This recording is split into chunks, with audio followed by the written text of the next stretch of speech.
Muito boa tarde a todos, penso que posso começar.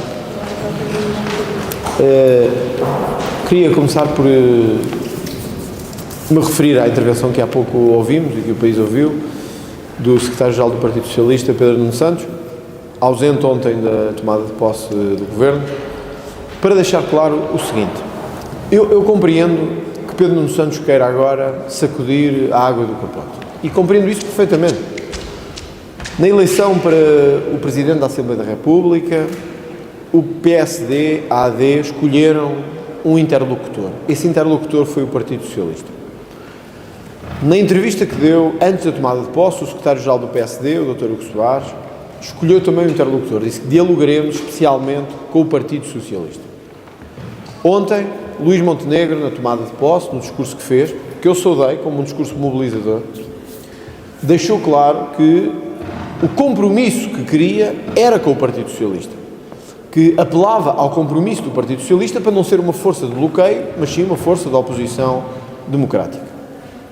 O que ouvimos hoje foi o Partido Socialista dizer que não quer ser nada disso e que não vai ser nenhuma força de oposição democrática e que não sente nenhum dever de viabilizar o programa da Aliança Democrática e do orçamento, digamos assim.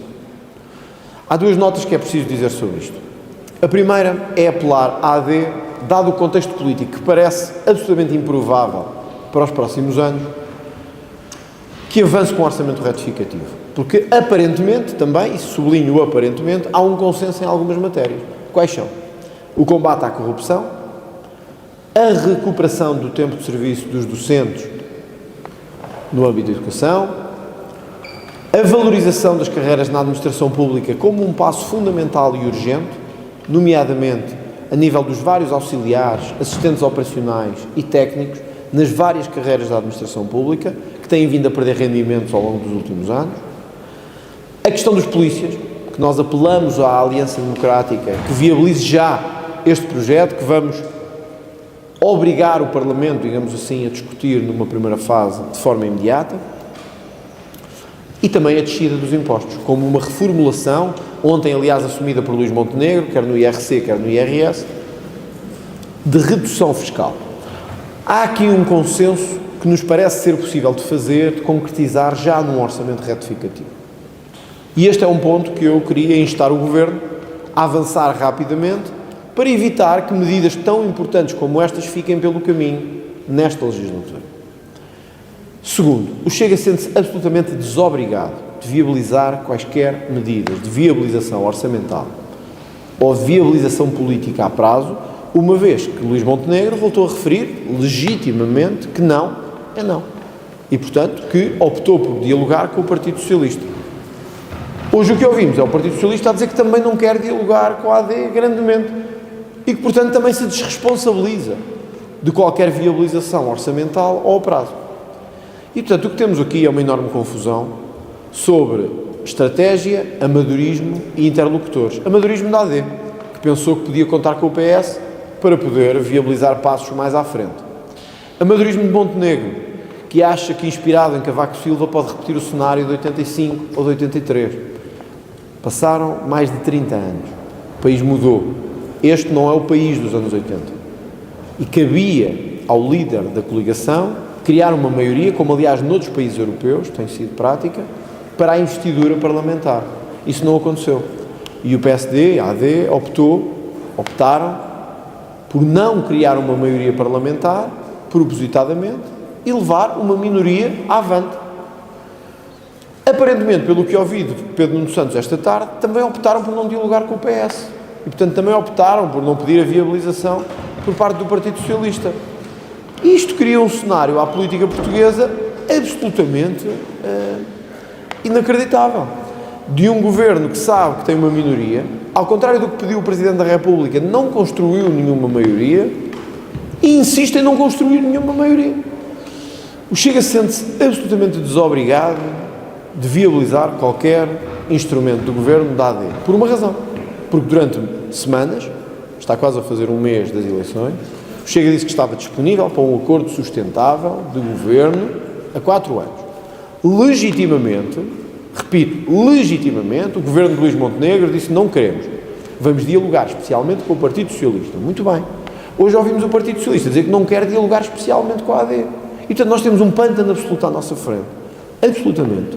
Em que o Presidente da República é um dos responsáveis também. Porque não promoveu políticas de entendimentos que eram fundamentais e qualquer Presidente da República promoveria em circunstâncias idênticas. E o que temos é um cenário diante de nós que se torna cada vez mais claro do ponto de vista da sua inviabilização.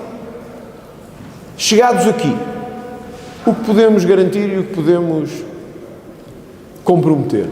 Podemos comprometer um orçamento retificativo que seja apresentado nos próximos dias ou semanas, a seguir ao 25 de Abril, para avançar com causas importantes, polícias, professores, combate à corrupção, valorização da administração pública, descida de impostos para os setores empresariais.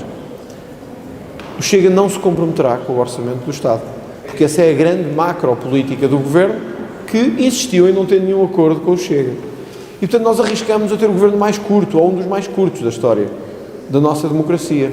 Mas isto tem um responsável que se chama Luís Montenegro, a quem eu pedi na noite eleitoral e nas noites que se seguiam, que não querendo nenhum entendimento com o Chega, produzisse um entendimento ao centro-esquerda, ao PS.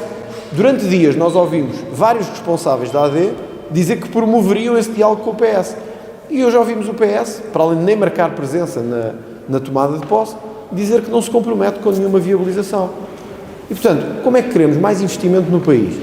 Como é que queremos os rankings de Portugal no mercado financeiro internacional a subir? Se todos os analistas, toda a imprensa internacional consegue perceber que o cenário em Portugal é absolutamente precário e é absolutamente limitado. Neste sentido, eu queria voltar a deixar uma resposta clara ao novo Primeiro-Ministro, ao Luís Montenegro, a dizer que se hoje não há um acordo a 4 anos, é por sua própria responsabilidade. Mas também dizer ao Secretário-Geral do Partido Socialista que é ele que caberá, porque ele é que optou por criar acordos com a AD, agora dar a estabilidade ao país que o país precisa. E o Chega sente-se absolutamente desobrigado dessa estabilidade, uma vez que a própria AD e o PS chegaram a entendimentos precoces nesta legislatura e disseram não é não ao Chega. O que esperamos agora é que a AD e o PS consigam chegar a um consenso para termos, pelo menos, um Orçamento de Estado aprovado em 25 e em 26, até ao fim do mandato do Sr. Presidente da República, que é o que se espera que as legislaturas durem do ponto de vista democrático. Se isso não acontecer, fica evidente o amadorismo quer do PSD, da AD, quer do Partido Socialista, que por um lado quer acordos para salvar o regime, do Chega. Por outro lado, diz que a agenda da AD é muito mais próxima do Chega do que do PS e que também não viabiliza a AD. Bom, então, mais vale irmos já a eleições, porque fica evidente para todos que não há nenhuma base parlamentar de apoio para este governo e isto num sistema parlamentar como o português é absolutamente suicida. Não foi por nós avisámos, nós estivemos disponíveis, nós quisemos. Os outros não quiseram, agora assumam essas consequências e politicamente terão que viver com elas. O que eu espero é que até lá o Partido Socialista ainda possa criar alguma espécie de entendimento com o Partido Social Democrata ou com a AD para viabilizar os instrumentos orçamentais que são importantes de realizar ao longo dos próximos anos. Finalmente, apenas uma nota em relação ao Vice Pedro Nuno Santos também esta tarde. Nós compreendemos que o Pedro Nuno Santos precisa de tempo. Só que a política do país não é a política do Largo do Rato. A política de Portugal não é, nem está sujeita, nem pode estar sujeita aos jogos de poder do Largo do Rato, nem ao tempo que o Largo do Rato precisa para ir a eleições. Se o PS não queria que a AD assumisse esta forma de governo, tê-lo-ia dito. Se o PS queria chegar a algum entendimento com a AD, tê-lo-ia dito também. Se o PS não quisesse nenhum acordo com a AD, não tinha permitido a eleição de um Presidente da Assembleia, através de um acordo bipartido de 2 anos entre a AD e o PSD. Portanto, o Bloco Central juntou-se e agora parece que está a separar novamente. E isto mostra uma enorme irresponsabilidade e um enorme amadorismo dos dois protagonistas, Pedro Nuno Santos e também Luís Montenegro. E serão eles os responsáveis pela crise política que, com toda a certeza, se adivinha perante nós, uma vez que não há nenhum consenso parlamentar para um governo que, como se viu, não tem nenhuma base de apoio parlamentar. Pior, tem os mesmos deputados que o Partido Socialista e não tem nenhuma base de apoio parlamentar maioritária. E isto é absolutamente suicida num sistema de natureza parlamentar.